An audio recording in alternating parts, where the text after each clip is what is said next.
16 शंख कोश पर हमारा सतलोक है। ये क्या कह रहे हैं? शंख शंखों कोश है तेरे पिया का देश। ये स्वर्ग है यहाँ पर, और ये बात करे सतलोक की, शंख शंखों कोश बता रहे हैं।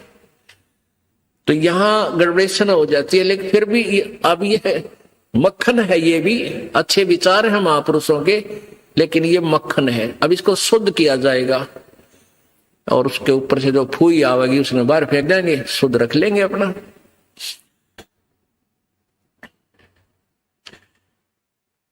बिन सतगुर ना पाइए घर अपने की राह बिल्कुल के, और संता शरण लाग कह तू सुरत शब्द समा। अब ये राधा स्वामी पंथ में एक गाटा जोड़ रहे हैं, सुरत शब्द का अभ्यास कर ले, सुरत शब्द का अभ्यास कर ले। और कैसे 2.5 घंटे सामने बैठे, 2.5 घंटे सुबह नु आकड़ गए, इन ना तो सुरत का बेरा ना शब्द का बेरा। और कैसे सुरत शब्द अभ्यास होता है ये भी ना पता इनको। कहते झूठा ज्ञान धन कहां लाओ, ये बात विदा चतुराई। सारा ज्ञान नहीं करने का, नहीं तुम कहां ध्यान लगाओगे। और परमेश्वर कबीर जी की वाणी है कि कह कबीर सुनो भाई साधो, ये शब्द गुरु चित चेला रे। अब जैसे गुरु और चेले का कितना प्यार, कितना एक घनिष्ठ संबंध होना चाहिए। कह कबीर तुम चरण चित राखो, जो सुई में डोरा रे। कितना बेस्ट उदाहरण दिया, एग्जाम्पल दिया भगवान ने कि गुरु और शिष्य का इतना लगाव, इतना अपनापन होना चाहिए। जैसे सुई में धागा डाल दे, वो लटकता है, सुई के साथ ही लटकता रहेगा, और नीचे मार देगा वो लकड़े को नहीं क्यों करेगी। तो ऐसे अपना लगाओ अपने सच्चे गुरु में इत लगा लो। तो ये हुआ गुरु शिष्य का प्रेम, गुरु शिष्य का जो आपस में संबंध। जब हम यहां से जाएंगे तो आपकी यहां से मृत्यु होगी, तो आपको गुरुजी ही इतना लगाव होना चाहिए गुरुदेव में कि हमने जो कुछ नहीं चाहिए, परमात्मा गुरुजी आज्ञा पाओ मेरे। तो वो फिर ऐसे आप सीधे वहीं पहुंच जाओगे जहां आशा था वासा हुई। तो अब जैसे गुरु और शिष्य का ऐसे लगाव होना चाहिए जो सुई में डोरा रे। तो ऐसे कहा कि फिर शब्द गुरु चित चेला रे।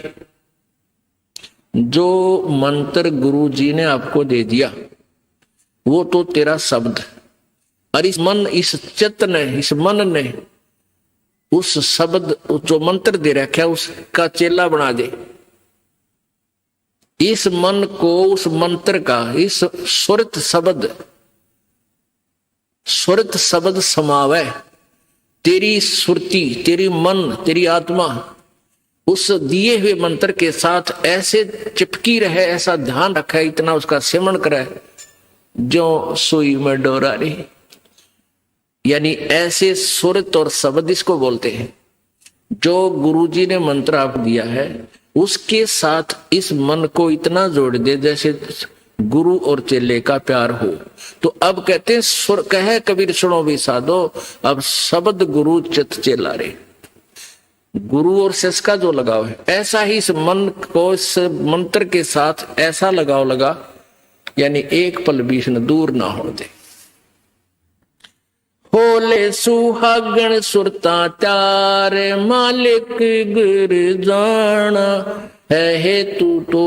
होले सुहागण सुरता त्यार है तेरा सुन शिखर बरतार, मालिक गुर जाना। ये सुबह आपको सुना दिया था, अब रह कर इसका विश्लेषण कर रहे हैं। अब नित्यानंद जी, ये तो कबीर जी का अमानी जो आगे आपको सुनाई जा रही है। इससे पहले संतों शरण लाग के सुरत शब्द समाह, शंख शंखों को तेरे पिया का देश, और एक पलक में पाइए ले सतगुरु उपदेश। ये ठीक है कि एक पलक में पाइए ले सतगुरु उपदेश। अब 16 शंख कोश की दूरी पर सतलोक है पाताल लोक से, और पूरे संत से नाम लेने के बाद फिर देर नहीं लगे मालिक पाने की। लेकिन आपके अंदर आपके हृदय में ऐसी श्रद्धा मर्यादा अंतिम श्वास तक बनी रहे। सुन सलहली सैल है गगन मंडल के माँ, और प्रेम बिना पावे नहीं चाहे कोट समाधि ला। जब तक आपका प्यार मालिक नहीं उमड़ेगा, इतना भगवान मिला नहीं। वर्क डन मिलेगा, किया कर्म अवश्य मिलेगा। जो साधना आप कर रहे हो, भक्ति कर रहे हो, दान कर रहे हो, ये मिल अवश्य, ये जरूर मिल जाएगा, लेकिन मालिक नहीं मिल पाएगा जब तक प्यार नहीं उमड़ेगा। अब कैसे प्यार कैसे उमड़ेगा भाई? जैसे सूरज के आगे बदरा ऐसे कर्म छयारे। भाई प्रेम की पवन करे चित मंजन, फिर जल के तेज नयारे। क्या बताते हैं परमेश्वर? गिरिजी क्या गरीबदास जी महाराज परमेश्वर को पाने की कैसी विधि बताते हैं कि जैसे सूरज के आगे बदरा ऐसे कर्म छयारे। हमारे पाप कर्मों की छाया आत्मा और परमात्मा के बीच में ऐसी होगी जैसे सूरज के सामने घनघोर घटा छा जाती है। वो घटा, फिर वो बादल कैसे वहां से दूर होते हैं। तेज हवा चलती है तो बादलों को तितर बितर कर देती है, और सूर्य का प्रकाश फिर ज्यों का त्यों समक्ष होता है। तो ऐसे कहते हैं कि हम आत्मा और परमात्मा के बीच में जो पाप कर्म रूपी जो बादल हैं, उनको कैसे दूर फेंका जाए, कैसे छांटा जाए, कैसे खत्म किया जाए। जैसे सूरज के आगे बदरा ऐसे कर्म छयारे।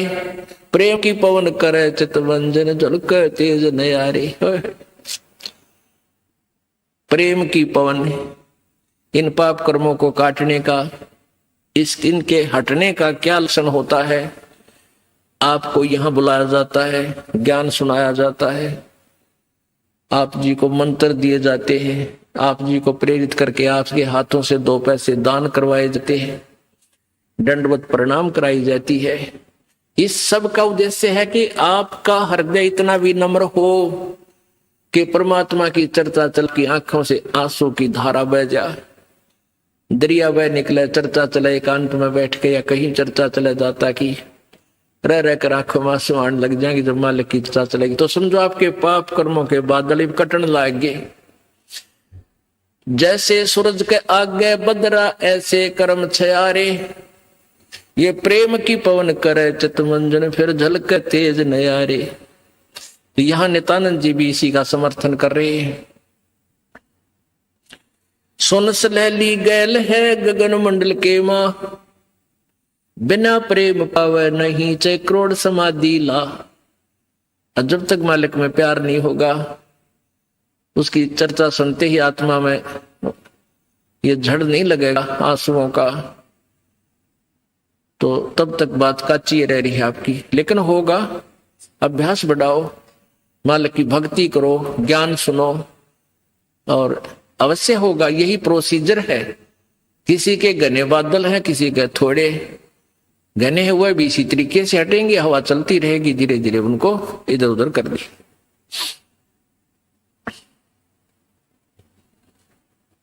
अब आपको बताया था कि जैसे नित्यानंद जी स्वर्ग सत्र के प्लेयर थे। अब जैसे डिस्ट्रिक्ट लेवल पर यानी जिला स्तर पर बच्चे खिलाड़ी खेल खेलते हैं, नियम वही होते हैं उनकी एक ही जैसे। और जो राज्य स्तर पर खेलते हैं उनके भी नियम वही होते हैं, लेकिन लाभ गणा होता है। और जो राष्ट्रीय स्तर पर खेलते हैं नियम उनके भी वही होते हैं, और जो इंटरनेशनल लेवल पर खेलते हैं नियम उनके भी वही होते हैं। तो नित्यानंद जी जो बता रहे हैं ये वही नियम वही है। अब क्या बताया उस परमात्मा के यहां जाने का? परमेश्वर क्या बताते हैं? होले सुहागण सुरता त्यार, तुझे माल्य के घर जाना है। अब सुहागण कौन है और कुमारी कौन है? जिन आत्माओं को पूर्ण परमात्मा संत से प्रभु का नाम नहीं मिला तो वो तो कुमारी है, और जिनको परमात्मा का नाम मिल गया उनकी सगाई होगी परमात्मा से। गुरु बिचौले ने उनकी सगाई करवा दी। अब जिनको परमात्मा का नाम मिल गया तो आपकी सगाई होगी उस मालिक से, पूर्ण परमात्मा से। और गुरु बिचौले ने आपका यू नाता जोड़ दिया। तो इसलिए कहा कि होले सुहागण सुरता त्यार। जो उपदेशी आत्माएं हैं वो सुहागण है, और जिन्हें नाम नहीं लिया है वो अभी कंवारी है। और जो सुहागण होगी, जिसकी सगाई हो जाएगी, तो वह इंतजार, वही आशा कर सकती है पिया के घर जाने की। कुंवारी का भी कोई ऊद सूद नहीं होती। लेकिन तरीका यही है पिया के घर जाने का, उनको भी सगाई करवानी पड़ेगी, नाम लेना पड़ेगा, गुरु बनाना पड़ेगा। तो उन सुहागन आत्माओं को, उपदेशी आत्माओं को परमात्मा कहते हैं होले सुहागन सुरता त्यार, तन माल्य के घर जाना है। अब तुझे वहां जाने का तेरा काम बन गया, यानी स्टार्ट हो गया ये प्रोसीजर। ब्याह भी होगा, सगाई हुई है तो ब्याह भी होगा, ब्याह होगा तो फिर सारा काम होगा, पति के घर भी जाएंगे।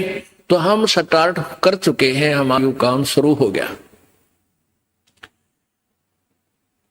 फिर क्या बताते हैं, होली सुहागण सुरता त्यार, तुझे मालिक घर जाना है, तेरा सुन शिखर बरतार। सुन शिखर यानी शिखर माने चोटी में, सुन माने सब, जहां कोई और नहीं, केवल वही एक मालिक और उसका लोक है। सबसे टॉप मोस्ट प्लेस पे वहां तेरा पति, तेरा भरतार, तेरा मालिक है। सतलोक में सत्य पुरुष है। वहां क्या बताते हैं, रंग महल में रास विलास अपार है, चलो सकी उस देश सुकंत हमार है। उस रंग महल में सारे ठाठ बाट हैं सतलोक के अंदर, और चलो सखी वहां अपना वो मालिक पति है, वो अपना कंत है, अपना प्रभु स्वामी मालिक है। उस लोक में चलो। नहले धोले ओढ़ पैर लेकर 16 सिंगार, आज नहीं थे तड़के परसों तेरे आवेंगे लड़ियार। अब नहाना क्या है, धोना क्या है, इस सत्संग रूपी दरिया में, गंगा में अपने अंतःकरण के मैल साफ करे। ओढ़ पैर ले, यहां क्या ओढ़ना है, क्या पहनना है, कौन से आभूषण है कि साधु जैसा भाव आपके अंतःकरण का दिखे, भक्ता के से लक्षण हो, ये तरह ओढ़ना है। और सील, संतोष, विवेक, दया भाव है, ये इस प्रकार के 16 तेरे आभूषण है। जो एक जैसे लड़कियां, वैसे ही उदाहरण देने पड़ते हैं उन्हीं के आधार से। लड़कियां शादी जब हो जाती है तो आभूषण पहनती हैं इसलिए कि तू अपने पति को अच्छी लगेगी। तो परमात्मा हमारा पति है, वो हम उसको कैसे अच्छे लगेंगे जब हमारे ये आभूषण होंगे। नम्रता होगी, दया होगी, शील, संतोष, विवेक से हम चलेंगे, किसी की आत्मा नहीं दुखावेंगे, हैं, इस दान धर्म करेंगे, सेवा करेंगे, तो तब उस मालिक को हम अच्छे लगेंगे, पसंद होंगे, तब वो हमें स्वीकार करेगा। और सुमन, ध्यान, भक्ति, ये पांचों यज्ञ करके अपनी कमाई करके अपना दहेज बना ले। फिर क्या बताते हैं, आज नहीं तो तड़के परसों, या अब तेरा कभी ना कभी जाने का समय अवश्य आएगा। तेरे साथ की कितनी जाली तू क्यों लारी वार, और गुड़िया खेलत न जन्म खो दिया लाया नहीं विचार। पहले हम बालक से थे, आजकल तो वो सारा छूट गया प्रोसीजर, तो मॉडर्न सिस्टम हो गया। बालक खेल भी गेला, कंप्यूटर तो खेल रहे हैं। पहले क्या था, हम छोटे छोटे बालक थे, उस समय जैसे दहेज देते थे लड़कियों को, तो उनका के देश था, ऐसे कोई क्या करते थे, लड़की को भेजना होता था तो उसके लिए कपड़े लाते, तो उसको क्या बताया जाता था कि इसको आगे वाली, इसकी जो ना सास, ननंद, पितृष्ट और आसपास की जितनी लेना देना होता है, तो उनकी न्यों क्या करते, 40 तीड़ आग्नेया की लाइयो, 40 सूट।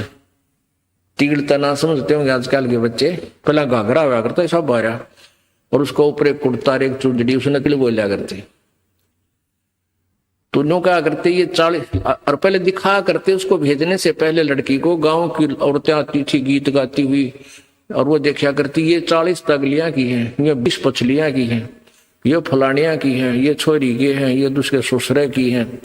तो ऐसे बताते थे। तो वो छोटी लड़कियां होती थी ना, छोटी छोटी, पहले स्कूल स्काल को जाता नहीं था, वो अपने टाइम पास करा करती, कहता गोबर बिटोड़ा करती ना। फिर वो छोटी होती तो क्या करती थी, वो छोटे छोटे टुकड़े कपड़े सिलने के बाद दर्जियों पास हो जाते थे, उन इकट्ठे कर लेती और उनके ऐसी सतह बनता करके और 40 तैयारी गिड़का दगाल लेती, एक गठड़ी बांध कर उसमें, और 20 न्यारी धर लेती, नो क्या, और एक गुड़िया बना लेती, एक खिलौना बना लेती, एक गुड़िया सी खिलौने की स्त्री सी, और उस गुड़िया ने फिर नो गेला गुड़िया ने बांध देती गिठड़ी में, ये इसकी तीड़ अगलियां की, ये पछलियां की, और वो होते ही तीन चीथड़े कपड़े टुकड़े से, और उनमें तो दूसरा कोई भाई या बहन उसी के लेवल का 1-2 साल बड़ा छोटा, और एक आधा टुकड़ा निकाल लेता ना उसकी तीड़ मत है,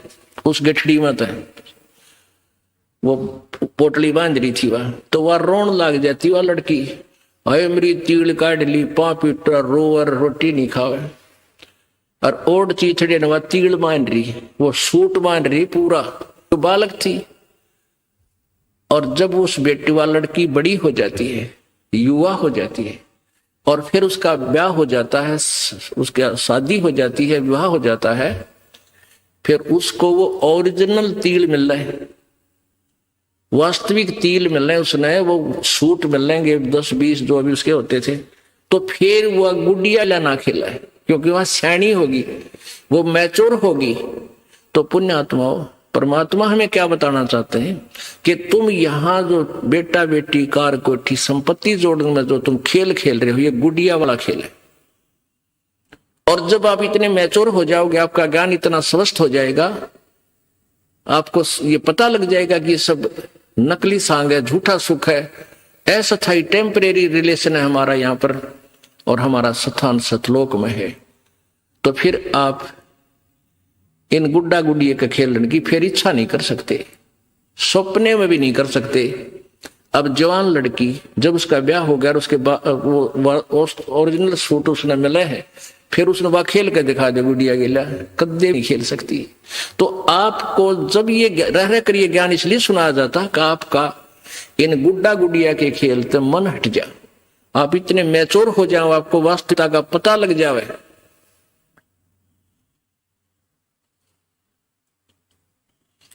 तेरे साथ किए कितनी जाली, तू क्यों लारी वार, गुड़िया खेलत जन्म गवाया, लाया है नहीं विचार, मालिक के घर जाना है। कितने ते गुड़िया खेल कर जन्म खो दिया अपना, सारा ये कार कोठी बेटा बेटियां की जोड़ तोड़ में लगा रहा। अब उस सच्चाई से परिचित हो, फिर पुनः इन गुड़िया से नहीं खेलेंगे। अब तो चलो हैं, अब का जावे कहाँ, फिर भक्ति से ज्ञान से और कुछ ही समय दिनों में ऐसा समाधान आपका प्रभु कर देगा, बालक बच्चे भी आपके भगवान से डरने वाले, महात्मा की भक्ति करने वाले होंगे, और कुछ दिनों में आपको फ्री कर देगा प्रभु। अब भक्ति करे, बच्चे इतने बुद्धिमान समझदार हो जाएंगे, भगवान से डरने वाले होंगे कि भी माता पिता ने अपना पूरा काम कर दिया, अभी इनको डिस्टर्ब ना करो। और वो परमात्मा विश्वास करने वाले होंगे कि भी हमारा किया हमें मालिक जरूर देगा। तो इस प्रकार आपको फिर यहां से निकालने का एक सुअवसर परमात्मा देगा, और तभी आपका मोक्ष संभव है। तो ये परमात्मा ही करवाएगा, अपने इसके चरणों में पड़ा रहना है। कैसे? द्वार धनी के पड़ा रहे, धक्के धनी के खावे, 100 काल चकजोल ही पर द्वार छोड़ ना जावे। इसका यही तरीका फार्मूला बताया है कि अपने सच्चे सतगुरु के द्वार से दूर नहीं हो जा, चाहे कितना झटके पटके काल दे, आपको छोटी मोटी हानि भी होती होने दे, कोई वो भी मालिक की रजा है, उसमें आपके ना ही होने में आपका हित होगा, ये सत्य मान लेना। तो फिर आपने हर पहलू को अपनाना होगा कि राज्य क्रमता राम की रजा धरे जो शीश, दास गरीब दरस परस तिन बैठे जगदीश। कच्चा हीरा कृच हुए नहीं सह गण भार, और ऐसा मन ये हो रहा वहां लेख ले करता रहे। एक हीरे की परख करने का क्या तरीका बताया है। एहरन के ऊपर एक लोहे का ऐसा थंब बसा हुआ धरती में गाड़ी रखा हो, इतना ऊपर वो 8 बाई 8 इंच चौड़ा उसका ऊपर का सरफेस होता है, और ऊपर तक घन इतना बारा 2 दड़ी पक्के का लोहे का डंडे में पर, और उसको न्यू मारा करें। एहरन के ऊपर लोहे के उस एहरन पर रखकर लोहे के उस पटड़े से पे हीरा रख दिया जाता है, और ऊपर से घन ठोका जाता है, और हीरे का निशान भी नहीं होता, वो पक्का है। और जब वो कच्चा है तो क्रच हो जाएगा, उसमें निशान पड़ जाएगा, टूट फूट जाएगा। तो कहते परमात्मा तुम्हारा वहां ऐसे परीक्षा लेगा, आपको यहां से पार करने के लिए ऐसे घण मार के देखेगा। कच्चा हीरा क्रच हुए नहीं सह घण भार, नहीं सह घण मार, और ऐसा मन यू हो रहे जहां फिर लेखा ले करता है। तो परमात्मा कहते हैं कि समझा है तो सिर दर पाओ, बहुर नहीं रे ऐसा दाओ। बोलो सतगुरुदेव। राम नाम रटते रहो जब तक घट में प्राणे, कबू तो दीन दयाल के बिनक पड़ेगी कान।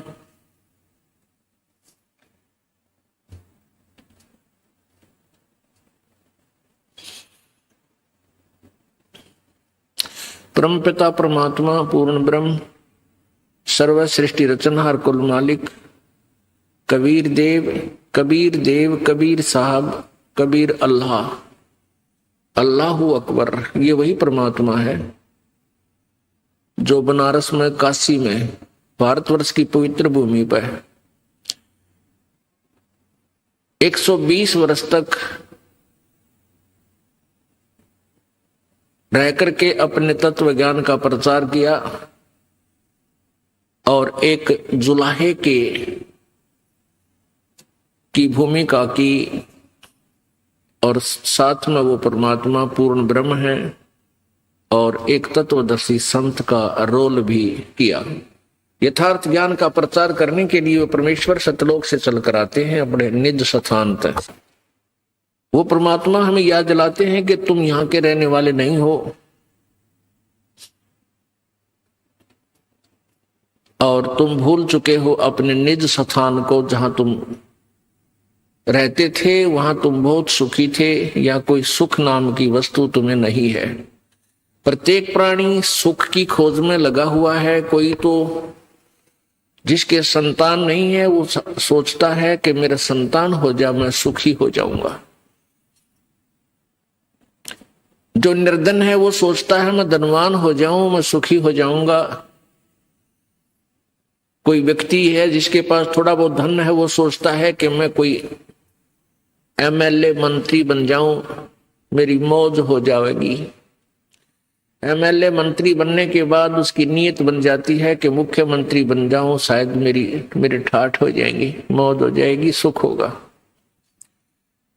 वहां भी उसको सुख नहीं। फिर उसकी नीयत बनती है कि प्रधानमंत्री बनूं, शायद तब मेरी मौज होगी। लेकिन यह सुख नाम की चीज किसी को नहीं है। प्रत्येक प्राणी पीड़ित है।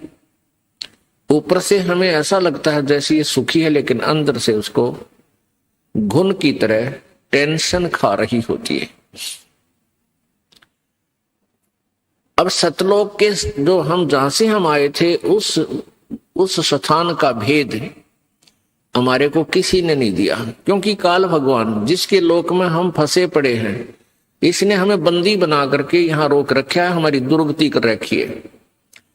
अब जिस लोक के हम रहने वाले हैं उस देश का वो मालिक आता है, हमारा पिता आता है, जो हम गलती से इस काल के जाल में फंसे हुए उनको समझाता है कि तुम्हारा मूल ठिकाना नहीं है। तुम्हें क्यों नहीं पता लगा? पीछे गए ना आगे गए ना बावड़े, रहते भी सब जहां, बिन साहिब की बंदगी कहीं ठोर ठिकाना ना। परमात्मा कहते हैं भाई पहले जो चले गए तुम्हें छोड़कर, वो काल ने भ्रमित कर दिए, कहीं के कहीं पटक दिए ठाकर, वो तो वापस आए नहीं।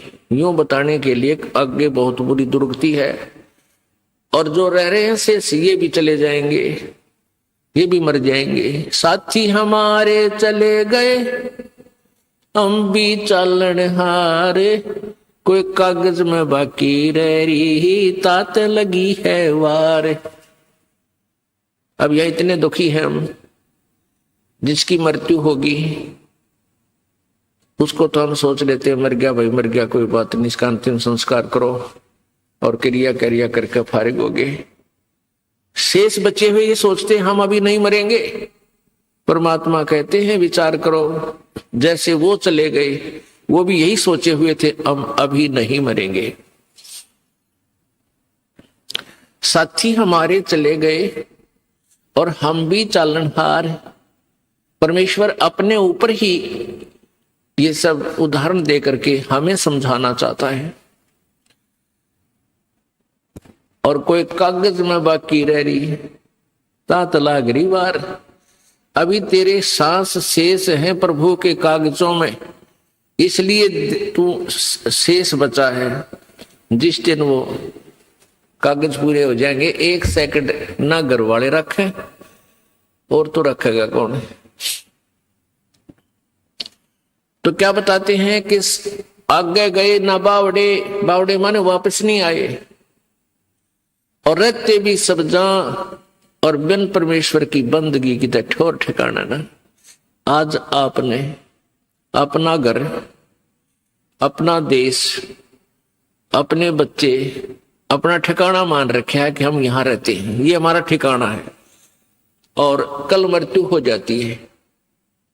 कहां गए? पुण्यकर्मी स्वर्ग में, पाप किए हैं फिर स्वर्ग में जब पुण्य समाप्त हो जाएंगे फिर नरक में, और जब नरक वो पाप नरक के जितने भोगने हैं वो भोग पूरे हो जाएंगे, समाप्त हो जाएंगे, फिर पृथ्वी पर गधे की योनि में, गधे की योनि का संस्कार पूरा हुआ, फिर कुत्ते की योनि में, कुत्ते का पूरा हुआ, फिर दूसरे की योनि में।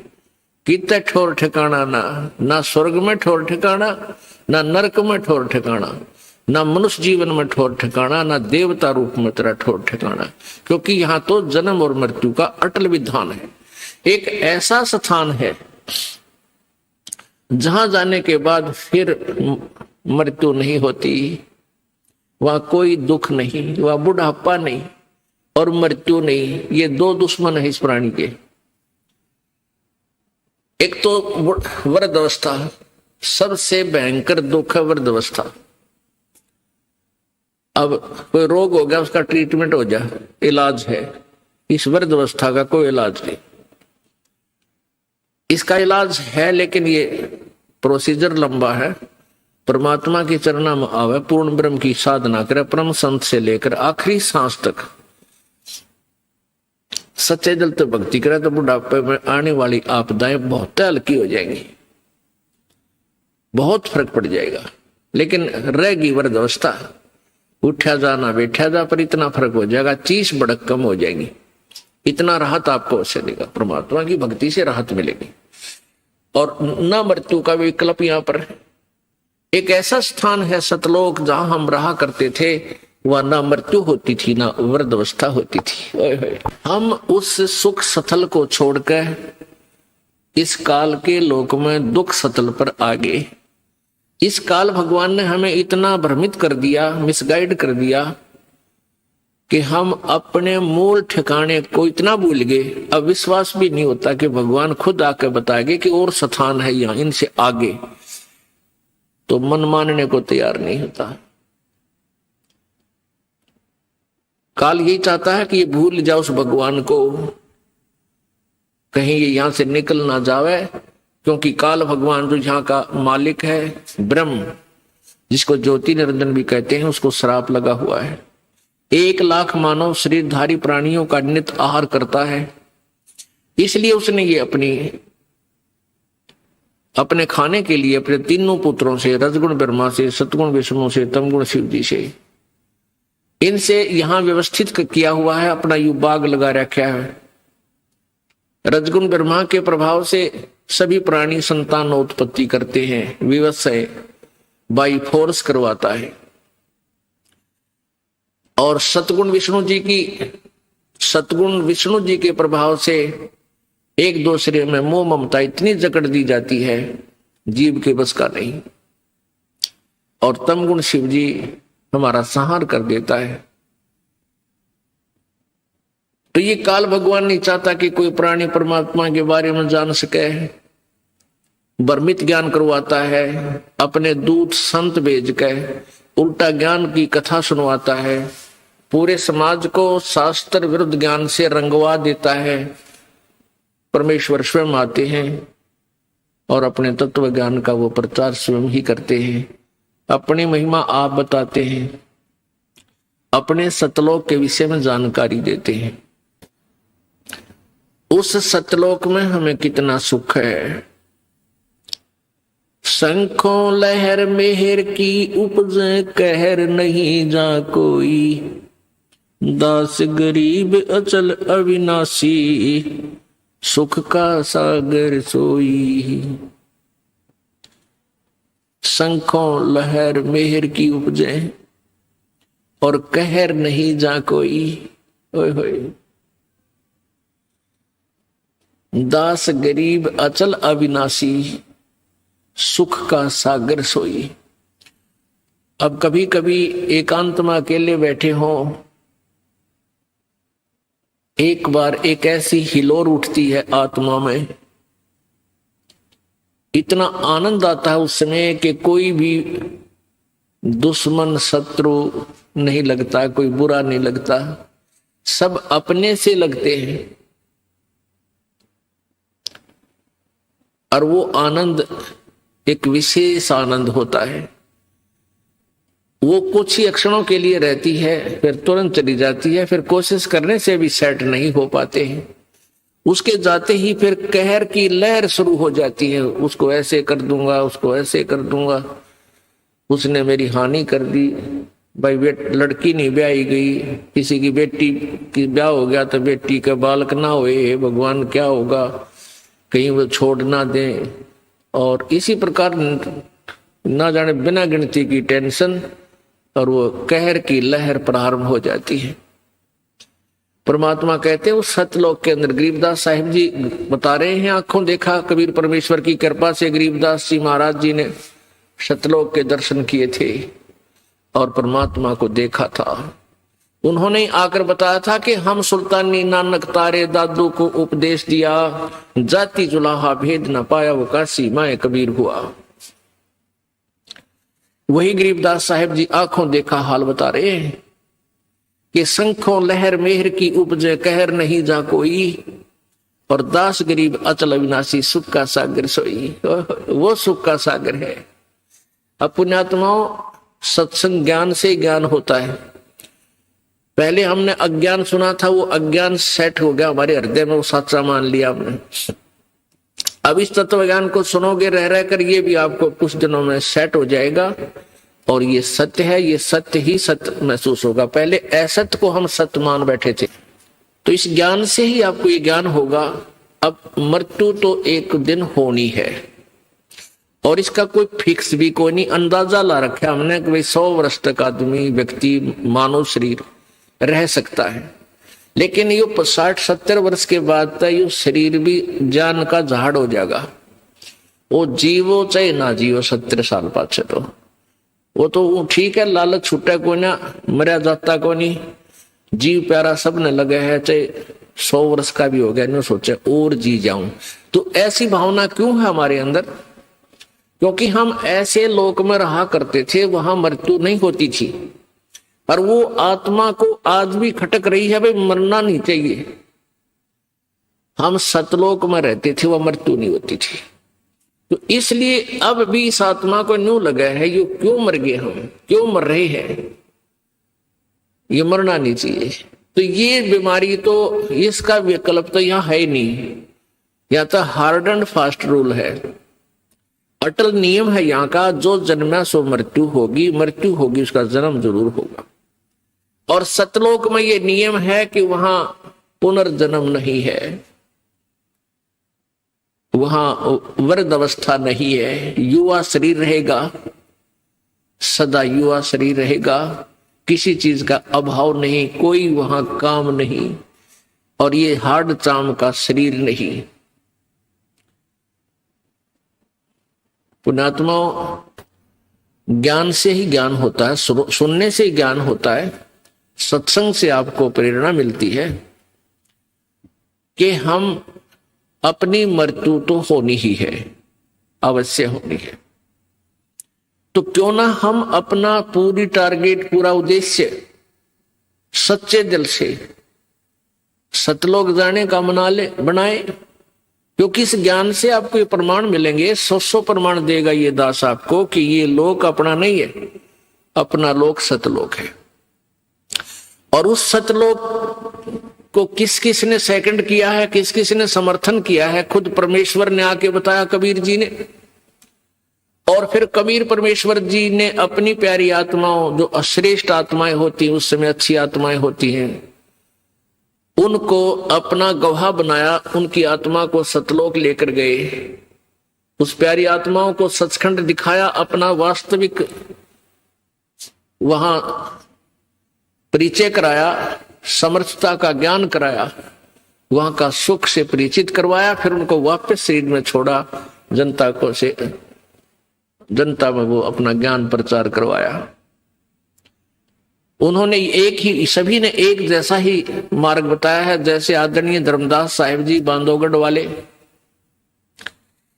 आदरणीय मुरुगदास साहिब जी, आदरणीय दादू साहिब जी, आदरणीय नानक साहिब जी, जिससे सिख धर्म का उत्थान हुआ, आदरणीय गीसादास साहिब जी, आदरणीय गरीबदास साहिब जी, इन सभी पुण्यात्माओं ने परमात्मा को पाया। इन्होंने सचखंड सतलोक आंखों देखा और फिर वापस आकर के उस अनुभव की आंखों देखे, उस परमात्मा की शक्ति समर्थता का अपने अमरवाणी में कलम तोड़ विवरण किया। हम देखा सो साच है और सकल प्रपंच, गरीबदास साहिब जी कहते हमने जो देखा वो सत्य है, बाकी जो कह रहे हैं वो सब प्रपंच झूठ बोल रहे हैं।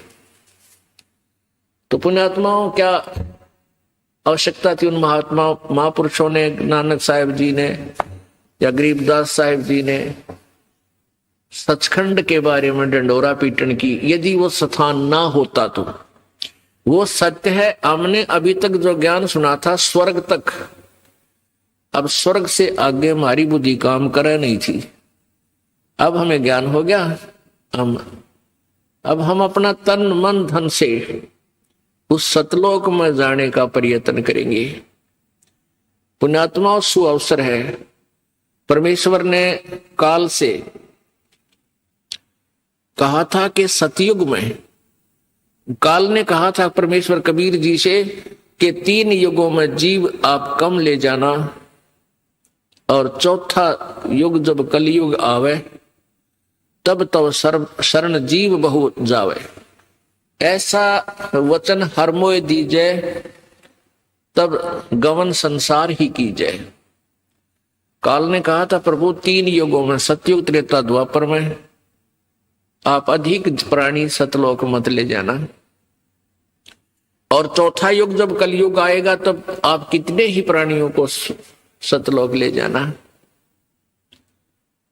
तो परमात्मा ने कहा ठीक है तथास्तु। तो उस परमात्मा के उस वचन अनुसार, और काल ने भी अपने मुख से ही कह दिया कि कितने जीव ले जाना, लेकिन एक और प्रार्थना की थी कि जो आपके ज्ञान को स्वीकार करे आप, वो आपका, और जो आपके ज्ञान को स्वीकार नहीं करे, मेरे ज्ञान को स्वीकार करे, वो हमारा। आप उसको बाय फोर्स मत ले जाना, अपना ज्ञान दे करके अपना बनाना। तो इसलिए पुण्यात्माओं, अब जो परमात्मा की इस अमर वाणी पर जो विश्वास करेगा वो परमात्मा का हो जाएगा, और जो इस वाणी को नहीं समझेगा वो काल का है, काल का रहेगा। जैसे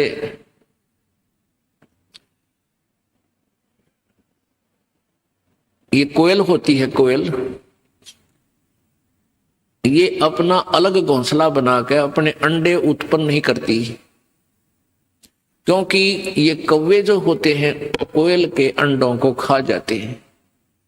वो क्या बुद्धिमत्ता करती है कि मादा कौवी जो होती है, मादा कौवा कौवी, वो जहां भी उसने अंडे उत्पन्न कर रखे होते हैं घोंसले में, जब वो कहीं इधर उधर चुग्गा चुगने जाती है, आहार के लिए बाहर जाती है, तो मादा कोयल तुरंत वहां जाकर के अंडे उत्पन्न कर देती है।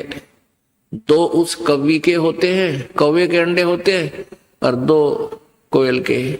अब वो कौवी वापस आती है, वो देखती है 4 अंडे हैं, वो पहचान नहीं पाती है मेरे कौन से हैं, इसलिए वो चारों के चारों की परवरिश कर देती है, उनको से करके मैच्योर बना देती है, बच्चे निकाल देती है। अब कोयल और काग के बच्चों में कोई अंतर नहीं होता जब तक वो छोटे होते हैं। अब वो मादा जो कोयल होती है वो देखती रहती है कि तेरे बच्चे इस घोंसले में हैं और इन चरवा मत हैं, वो भी नहीं पहचान पाती है कि मेरे कौन से हैं। जब वो बच्चे कुछ उड़ने लग जाते हैं, दूर दूर तक उड़कर वापस आते हैं, वो देख लेती है कि अब ये सैर सपट्टा करने लायक गए, तो फिर वो दूर वृक्ष पर बैठ गए अपनी बोली बोलती है, कुहू कुहू कुहू। जो कोयल वाले बच्चे होते हैं वो अपनी माँ की बोली को पहचान जाते हैं, वो ऐसे ऐसे करते हैं। और कौवे वाले का बामा भी कोनी, वो तो बेड़ा के बीन बजाई जा रही है। अब काग वालों के बच्चों, काग वाले बच्चों के उस वाणी का प्रभाव नहीं हो रहा, और कोयल वालों का हो गया। उन्होंने देखा कि ये आवाज उधर से आ रही है, तो वो कोयल वाले बच्चे उड़कर उस आवाज की तरफ चल पड़ते हैं, और कोयल फिर उड़कर कुहू कुहू करती हुई आगे को चल पड़ती है। पीछे उसके पीछे कौवी भागती है कि मेरे बच्चे गए। अब पीछे से कौवी भी उड़ती है उस अपने बच्चों को के पीछे कि मेरे बच्चे गए। वो कोयल बोलती हुई दूर तक चली जाती है, वो बच्चे भी उस कोयल की आवाज सुनकर उसके पीछे पीछे दूर तक चले जाते हैं। वो कौवी वापस आ जाती है कि ये तो गए सो गए, कहीं उन मेरे दूसरे बच्चों को कोई हानि ना पहुंचा दे। वो पीछा छोड़ देती है और वापस आ जाती है। पुणात्माओं, इस परमेश्वर की वाणी को काग वाले यानी काल वाले नहीं समझेंगे।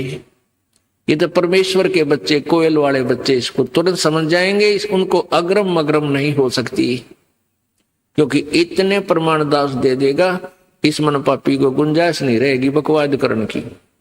और फिर भी नहीं कोई मानता है तो वो कोयल का नहीं, परमात्मा का नहीं, वो तो कौवे का है, काल के ही जाल में धक्के खान का है। शंखों लहर बिहर की उपजे और कहर नहीं जा कोई, दास गरीब अचल अविनाशी वह सुख का सागर सोई। गीता जी अध्याय नंबर 15 के श्लोक नंबर 1 से लेकर 4 में इनमें बताया गया है कि ये उल्टा लटका हुआ संसार रूपी वृक्ष है। ऊपर को मूल मालिक वो परम जीव पुरुष यानी परम अक्षर ब्रह्म, तो समझो इस संसार रूपी वृक्ष की मूल है। मूल माने जड़, वृक्ष की जड़ें और तना, और नीचे को तीनों गुण रूपी शाखा हैं। 15वें अध्याय के प्रथम श्लोक में बताया है कि इस उल्टे लटके हुए संसार रूपी वृक्ष के पत्तों सहित और शाखा सहित ऊर्ध्व मूलम अधः शाखम, ऊपर को जड़ और नीचे को शाखा वाला ये संसार रूपी पीपल का वृक्ष जानो, और जो संत इसके सभी विभाग बता देगा, तना कौन है, डार कौन है, टहनी कौन भगवान है, शाखा कौन भगवान है, और पत्ते कौन है, यानी सभी पार्ट अलग अलग से विभाग बता दे, स वेदवित, वो वेद के तात्पर्य को जानने वाला है, अर्थात वो तत्वदर्शी संत है। गीता जी अध्याय नंबर 4 के श्लोक नंबर 32 में कहा है कि पहले जो 25 से लेकर 30 में जो क्रियाएं बताई है साधकों की, वो सभी साधक अपनी क्रियाओं को, अपनी साधना को पाप नाशक जानकर ही कर रहे हैं। लेकिन उस चौथे अध्याय के 32वें श्लोक में कहा है गीता जी में कि उस सच्चिदानंद घन की वाणी में ब्रह्मण्य मुखे, अनुवादकर्ताओं ने ब्रह्मण्य मुखे का अर्थ गलत किया है। इस दास के द्वारा किया हुआ अनुवाद गहरी नजर गीता में आप पढ़ सकते हो यथार्थ रूप में। सच्चिदानंद घन की वाणी, उन्होंने वेद की वाणी लिख दिया ब्रह्मण्य मुखे। ब्रह्मण्य माने वेद लिख दिया, नहीं, ब्रह्मण्य माने सच्चिदानंद घन परमेश्वर, यानी परम अक्षर ब्रह्म पूर्ण परमात्मा। कबीर वाणी, कबीर जी की वाणी में विस्तार से कहे गए हैं उनको। चौथे अध्याय के 34वें श्लोक में कहा कि उस ज्ञान को जो परमेश्वर की वाणी में, जो गीता और वेदों से भिन्न है, एक्स्ट्रा है, अलग है, उस तत्व ज्ञान को तू तत्वदर्शी संतों के पास जाकर समझ, उनको दंडवत प्रणाम करने से और कपट छोड़ कर प्रसन्न करने से वो तत्वदर्शी संत आपको भेद बताएंगे। वो तत्वदर्शी संत कैसा होगा उसकी पहचान बताई है 15वें अध्याय के प्रथम श्लोक में। ये जो इस उल्टे लटके हुए संसार रूपी वृक्ष के सभी पार्ट बता दे, न्यारे न्यारे। सवेदवित, वह वेद के तात्पर्य को जानने वाला, अर्थात वो तत्वदर्शी संत है। वो तत्वदर्शी संत की भूमिका परमेश्वर ने स्वयं ही की है। आप आरती, आप साजे, आप किंगर, आप बाजे, आप ताल, झां जनकारा, आप नचे, आप देखना रहा। कह कबीर ऐसी आरती गाऊं, आप मध्य आप सुनाऊं। वो परमात्मा ने स्वयं ही रोल किया है, स्वयं एक दास का रोल किया है। एक गरीब व्यक्ति बनकर राम रटत दारिद्र भलो, टूटी घर की छान, वो सुंदर महल किस काम के जहां भक्ति नहीं भगवान। तो परमात्मा ने गरीब से गरीब, पुअर, निर्धन की भूमिका की कि कहीं कोई किसी का वहम रह जावे कि भाई परमात्मा प्राप्ति तो धनी लोग ही कर सकते हैं, क्योंकि वो भंडारे भी कर सकते हैं, वो धर्मशाला भी बनवा सकते हैं। पुण्यात्मा, धनी और निर्धन सभी परमात्मा पा सकते हैं, लेकिन संत पूरा हो, उनकी नीयत साबित हो, श्रद्धा पूरी हो, आजीवन मर्यादा में रहे, दोनों पार होंगे। तो परमात्मा ने आप पे आके बताया अपना सारा ज्ञान। स्वयं गरीब बनकर कहा कि देखो मैं कितना गरीब हूं, और जुलाहा जाति में, क्योंकि जब परमेश्वर आए ये छुआछूत की आग घनी लगी हुई थी, चरम सीमा पर थी छुआछूत। इन शूद्र वर्ण के व्यक्तियों से ब्राह्मण लोग विशेषकर 10 कदम दूर रहा करते थे और कहते थे ये भक्ति के योग्य नहीं है। परमात्मा ने यही हमारी भ्रमणा तोड़ी थी कि परमात्मा की दृष्टि में सभी आत्मा एक हैं। ये वर्ण और जाति और धर्म तुम बना बैठे भगवान के दरबार में, ना वर्ण है, ना जाति है, ना कोई धर्म है। अलग से धर्म नहीं है, एक ही धर्म है, मानव धर्म। जिसके अंदर इंसानियत है वो धार्मिक व्यक्ति है, अन्यथा नहीं है। और स्वयं ही एक तत्वदर्शी संत की भूमिका की है। उस समय के सभी विद्वानों को मालिक ने छक्के छुड़ा दिए थे, लेकिन वह कर्म ठोक मान्य नहीं। वो संस्कृत भाषा जानते थे, समाज अशिक्षित था, इसलिए उन नकलियों का दाव लगा रहा कि कबीर झूठ बोलता है, कबीर जी झूठ बोलते हैं, ये वेदों और शास्त्रों को नहीं पढ़ सकते क्योंकि ये अशिक्षित है। यजुर्वेद अध्याय नंबर 40 के श्लोक नंबर 10 से 13 तक 2 बार प्रमाण दिया है कि वेद ज्ञानदाता ब्रह्म बोल रहा है कि परमात्मा के विषय में विशेष जानकारी वो तत्वदर्शी संत बताएगा, उससे पूछो। इससे सिद्ध है कि वेद ज्ञान से भी अलग कोई और ज्ञान है। उसमें यह भी कहा है कि कोई तो जिसने अक्षर ज्ञान हो गया उसको विद्वान कह देते हैं, किसी ने MA BA कर ली, विद्वान कहला दिया किसी एक लैंग्वेज में या दो लैंग्वेज में, और जो शिक्षित नहीं है उसको अविद्वान कह देते हो। नहीं, विद्वान और अविद्वान की परिभाषा भी वो तत्वदर्शी संत बता होगा। विद्वान किसे कहते हैं?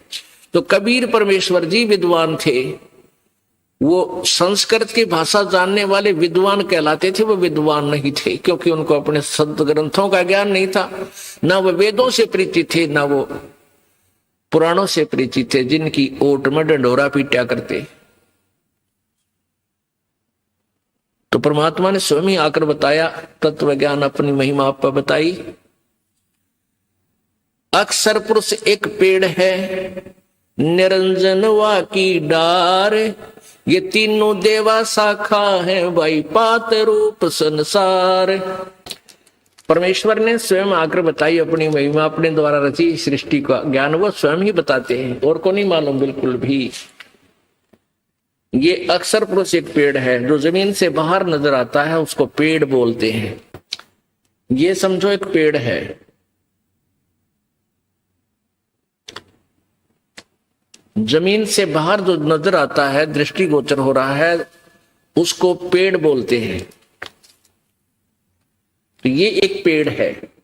परमात्मा ने क्या बताया है कि अक्षर पुरुष, ये अक्षर पुरुष तना जो है, ये तो तना है, और निरंजन ये ब्रह्म है, ज्योति निरंजन काल, ये अक्षर पुरुष, सरब्रह्म, सरपुरुष या काल ब्रह्म, इसी को कहते हैं। अक्षर पुरुष एक पेड़ है, निरंजन ज्योति निरंजन भी इस ब्रह्म को बोलते हैं। निरंजन वाकी डार, और तीनों देवा शाखा है, भाई पात रूप संसार। अब क्या बता रहे हैं? परमात्मा ने पूरा विभाग बता दिया, और फिर ये जड़ जो बाहर गुप्त है, प्रोक्ष है, जो भगवान, ये जड़ कौन है? ये पूर्ण ब्रह्म परमेश्वर परम अक्षर ब्रह्म है। अब दूसरे शब्दों में हम इसको ऐसे कह सकते हैं, ये पूर्ण ब्रह्म कबीर साहिब है, परम अक्षर ब्रह्म यही कहलाता है। ये संसार रूपी वृक्ष की मूल है, जड़ है। अब इस जड़ से खुराक चलती है, तना में आती है, तना से डार में, डार से टहनियों में, शाखाओं में, शाखाओं से फिर पत्तों में। हम यहाँ पत्पात रूप संसार। अपने आत्मा, ये तत्वदर्शी संत की भूमिका, तत्वदर्शी संत की पहचान बता दी। परमेश्वर यानी गीता बता रही है, गीता जी में ये विवरण है कि तत्वदर्शी संत वो होगा, 15वें अध्याय के प्रथम श्लोक में गीता जी में, जो उल्टे लटके हुए संसार रूपी वृक्ष के पूरे विभागों सहित बता देगा, वो तत्वदर्शी संत है। अपने आत्मा, कई अनजान व्यक्ति क्या कहते हैं कि हमारे भक्तों को उल्हाना देते हैं कि तुम्हारे गुरु जी ब्रह्मा विष्णु महेश को सत्कार नहीं देते हैं, उनको छोटा बताते हैं, उनका पूजा को मना करते हैं। पुण्यात्माओं, जब तक वो ज्ञान नहीं सुनते तब तक ऐसा बोल रहे हैं। जिस दिन इस ज्ञान से परिचित हो जाएंगे, ये दास क्या बताना चाहता है, दांतों तले उंगली दबाएंगे और पछताएंगे अपने उन बोले हुए वचनों पे। एक भक्त आया, 15 दिन पहले की बात है, कि जी मैं ब्रह्मा विष्णु महेश का कट्टर पुजारी था, विष्णु और शिव का।